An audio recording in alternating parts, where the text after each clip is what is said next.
What's going on? Let's get into some boxing. But before, don't forget to like, subscribe, and share the videos. Teofimo Lopez versus Lomachenko tomorrow. Man, it's about to get down. It's about to go down. I'm excited. This is the only fight probably all year that Top Rank will have put on that I'm going to be excited about and really want to see. That's it. Pretty much everything else, 99% of everything else they put up this year has been complete trash. But this right here is a good fight. And I'm really, really, really looking forward to this fight. Was that this year? I don't think this was this year. When the Better Be a fight, when he became a unified champion against Fostic. Was that this year? If that was this year, then that was the other fight. But I'm not sure if that was this year. It might have been last year, but if that was this year, that was the other fight. Still 90-some% of the fights not really interested in. But this one definitely am. And both guys weighed in. Both guys weighed in at 135 pounds flat. Flat. So all this talk about Lomachenko being small, people need to cut that ish out. Okay, this is not like a Manny Pacquiao thing where Manny Pacquiao hydrates. I don't know why he cuts down that far, but he'll hydrate up like super high. But he's weighing in at 144 pounds. You know, someone like a Floyd Mayweather. Floyd Mayweather's 147 pounds 2 months before the fight. That's when he's 147 pounds. So, just seeing those type of things, and then seeing this guy, it's a completely different type of situation. He's, a couple of weeks before the fight, 2 weeks before the fight, he's still 140 some pounds. 144, 145. With like 2 weeks to go, 1 week to go. Like he's still pretty up there in weight. So he's not a small dude. Okay? He's not. He's not a small dude whatsoever. He's pretty much fighting in the weight class he should be fighting in. As far as the fight itself, oh man. It's just, man, I'm really sketchy when it comes to young fighters, just because you never honestly know what you're going to get into that ring as they move up, as they progress from one level to the next, fight to the next. You don't know what you're going to see in that ring. It's easy when it's two veteran fighters and have been fighting for a while. Floyd Mayweather, Shane Mosley type of situation. Miguel Cotto, Shane Mosley. You can look at fights like that and be like, all right, this guy I think is going to do this guy I think is going to do that, boom, boom. Because they've been through it all. They've been all through the ups, all through the downs. You've seen them in the highest of highs, lowest of lows. So you know what to expect from them. But when it comes to these young fighters, though, you don't know, man. I don't care what anybody says. You never truly know. And that's why when guys are killing it and they're doing the thing, like let's say for Ortiz Jr. is doing this thing, whether it be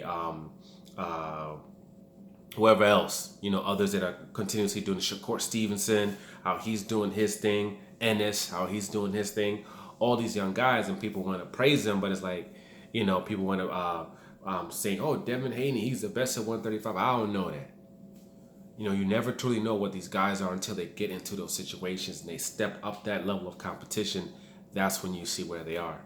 Now, Teofimo in his last fight, flying colors. He looked absolutely great. He did his thing. He came out victorious in a spectacular way and took that belt. But now that we're moving up to that next step, what's going to happen? Is he going to, have that same focus? Is he going to have that same mental strength? Because we know he's had mental issues before where he's had to go to a psychologist in order to get help for that. So that makes it even worse. Where it's like, I'm not sure what's going to necessarily show up on that particular night. But tomorrow we're going to see. I believe he has all the skills and all the talents to be able to win. I think he has great movement. I like how he sits and he thinks in the ring. When he was in Japan and he was facing a guy that was like a foot taller than him, that had good movement, that was very durable. He kept on trying to make adjustments, kept trying to find ways to get this guy out of there. But he kept thinking. He didn't get frustrated. Other people didn't like that fight for whatever reason, but I saw it. I thought he did good in that fight. I'm not sure what people were talking about. I thought he did good in that fight. Not every fight's going to end up in a knockout. You're not going to obliterate and destroy everybody. Mike Tyson had multiple fights against guys that we've never heard from before or afterwards that ended up going 12 rounds with him. That he won easily, but everybody expected him to knock that particular guy out. But that's not what happened. Lomachenko is Lomachenko. I mean, we've seen Lomachenko when he's fighting lower tier opponents. That's when he starts doing his jump, that jackrabbit thing that people call the Matrix. I call it the jackrabbit. Bang, bang, bang, bang, bang, bang, bang, bang, switch, bang, bang, bang, switch, bang, bang, bang, bang, switch, bang, bang, bang, bang. I call it the jackrabbit. You know what I mean?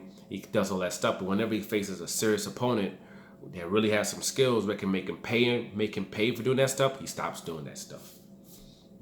Fights such as what's his name? Fights such as what the hell's that guy's name?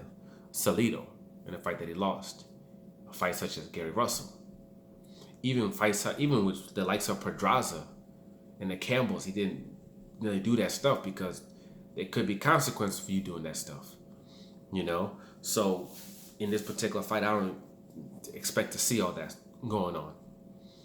I expect him to, come out there and try to put his skills on display and, show himself to be a superior fighter to to a Teofimo. But I don't expect all the jackrabbit stuff. And the only thing with him is that if Teo is focused, and Teo is hitting him with shots, especially if he gets hurt, what's he gonna do? How's that gonna work out? Because when that happens, Lomachenko, there's no plan B like that. His plan, well, he has a plan B, but plan A is to do what he does. If that doesn't work, his plan is to sit down, bite down, and just go at you. That's plan B. This ain't working. I gotta bite down and I gotta come at you. And if things go to that level, I'm just not sure if this is the guy that's gonna work against. But he definitely has a talent and he definitely has the skills to win this fight. And even though he has less fights, I'm gonna say he's the more experienced. Even though they have, I think, the same amount of fights, I'm gonna say he has the more experience because he's faced a higher level of competition than a Teofimo. He's faced a high caliber of competition, and he's been through things. He's been knocked down. He's taken a loss. He didn't count it, but he also got knocked down in the Russell fight as well. So he's gone through things. He got hurt in the Campbell fight. He had a dog fight against Pedraza. He's gone through things when it comes to these people. So because of that, in the pros, I say he's more battle tested. Due to the fact that he has gone through most of those things. So if Teofimo gets put in those same type of situations, we don't know how he's going to react because we've never seen it. We've seen Lomachenko bite down and do what he needed to do in order to get the victory against the guys that he was faced against. So except Salido, obviously, who gave him that L. Vegas odds have Lomachenko like a 3-1 favorite. They're making it like Teofimo has no chance to win this particular fight. But me personally, I think it's a 50-50 fight. I think it's a 50-50 fight. I think either one of these guys could win it. I think Lomachenko could win this fight in a 12-round decision. But I also think this is a fight where Teofimo could also win this fight by knockout or decision. I think Teofimo could win this fight in a dogfight and a decision, but I also think that he can win this fight by knockout. And that's any round. I think he could win it from any round from 112. He can get that knockout. He just has that type of power where if he lands on you, he lands on you clean, chances are you're going to go down. But man, I don't know, man. Like I said, when it comes to young dudes, I don't like putting my faith in them. But if I had to pick one of these guys to win, I'm gonna go with Teofimo, just because the last couple of fights I've seen Lomachenko getting hit, I've seen him getting touched, and I just think he gets hit clean by this guy. It's not gonna be pretty. I think it's a situation where he'll get stopped if he gets hit by this dude and hits by this dude heavy. But I don't think Teo necessarily has to knock him out to win. I mean, if he hurts him and he keeps doing this thing during the fight, he can become victorious in a 12-round decision without knocking him out. But oh man, it's a 50-50 fight though. I'm not gonna be surprised if either one of these guys, wins. And this is the type of bout that you want to go see. This type of bout, when it starts, you're all hyped up, you're all nervous, because you don't know what's going on. You don't know what's gonna happen.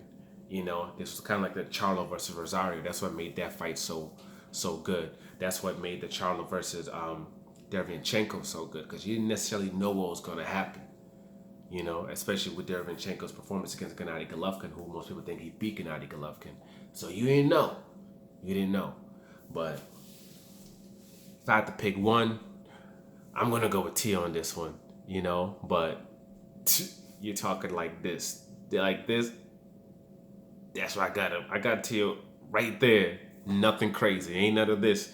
Ain't none of, oh, this guy's going to get destroyed. This guy's going to get obliterated. Ain't none of that going on over here. I don't know. I don't know what's going to happen in this fight at all. But I'm going to go with Tia on this one.